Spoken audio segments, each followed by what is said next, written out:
My name is Dylan John. This evening is a community outreach. Obviously there's been a lot of attention to mountain incidents this summer.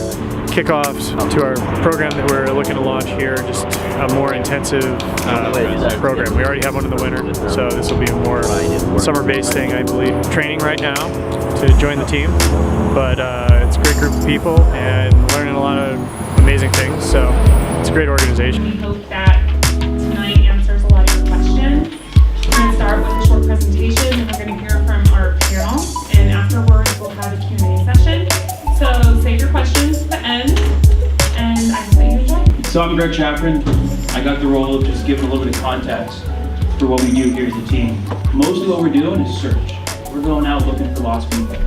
And that's that kind of bottom half, the green and blue, where we go look for them and then help bring them out on their own power.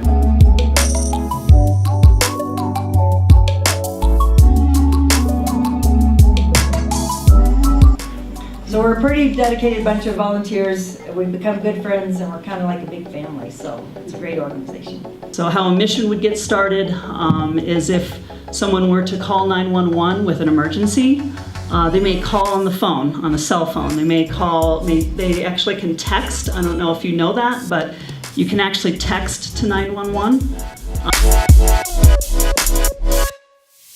We are 100% funded by grants and donations here on Rescue Aspen. You know, people ask us a lot of times, is the Corsair card, is that insurance for me? Like, no, that's insurance for your local rescue team is what it really is. Thank everybody for coming tonight. As many of you know, we're in the business of not only rescue, but we're very much committed to education. And what you're seeing tonight is just another kickoff of what we're going to be doing in 2017 going into 2018 on avalanche awareness as well as peak awareness.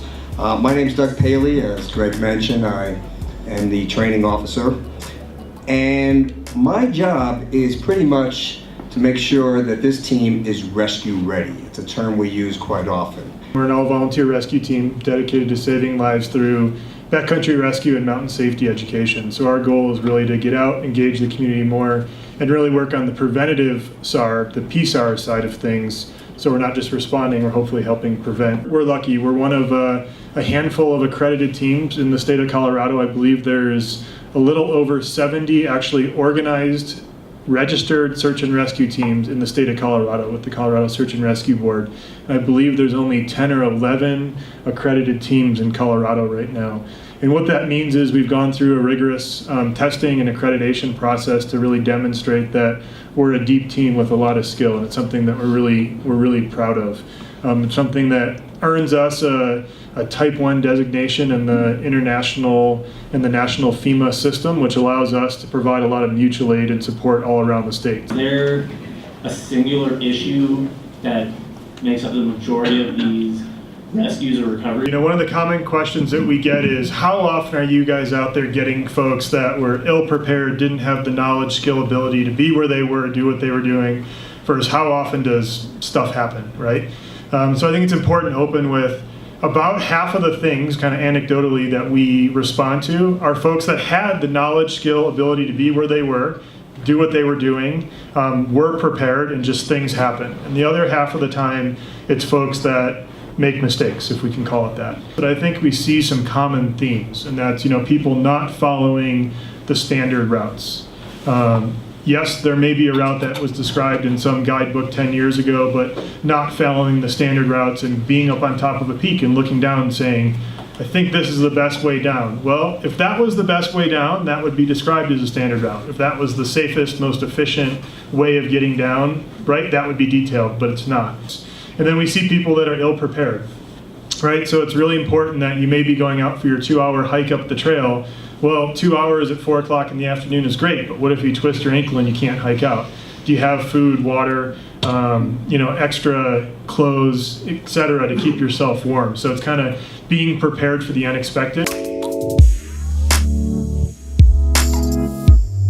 There seems to be remarkably little information even at the trailhead. You know, one of my questions is, why is that? It is always shocking to me to see the people that I see walking up a trail at at 2 o'clock in the afternoon in the flip-flops and a t-shirt when, thunderstorms are rolling in. In general, in the U.S., we've done a very poor job of PSAR, as I spoke about earlier, preventative search and rescue. So we're trying to take it upon ourselves, at least in our community, and reach out to others to really work on the preventative side of trying to educate people on the 10 essentials. We've got a big thing on our website when you land there with a link to kind of safety documentation. We want to take this battle to social media. How many years have we been doing avalanche awareness? It certainly has been over 30 years. We have made a difference. We want to do the same thing for the summer months, the peaks. Everything we're talking about tonight, being prepared, how to put together a team to climb a 14,000-foot peak.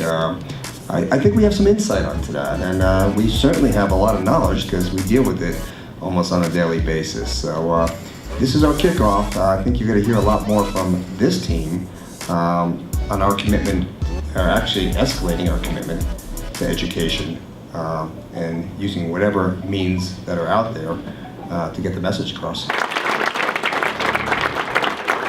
I didn't realize how much training was involved. It's really impressive the amount of time you're spending out here training. When you live out here and you see these incidents frequently, like this last summer, and you have this group that's ready to go out there and take care of people and actually save lives. I just think it's a wonderful group of dedicated people. It's a really neat idea that this organization is depending so much on mentoring, on these people that have been around for 30 years, training the younger guys.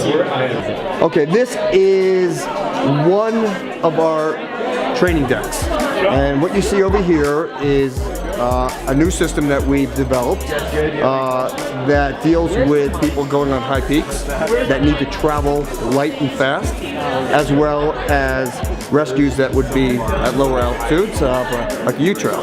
So what you're looking at over here are twin tension systems. Everything we do in rigging has to do with a lot of mathematics, has to do with physics, and has to do with motor skills.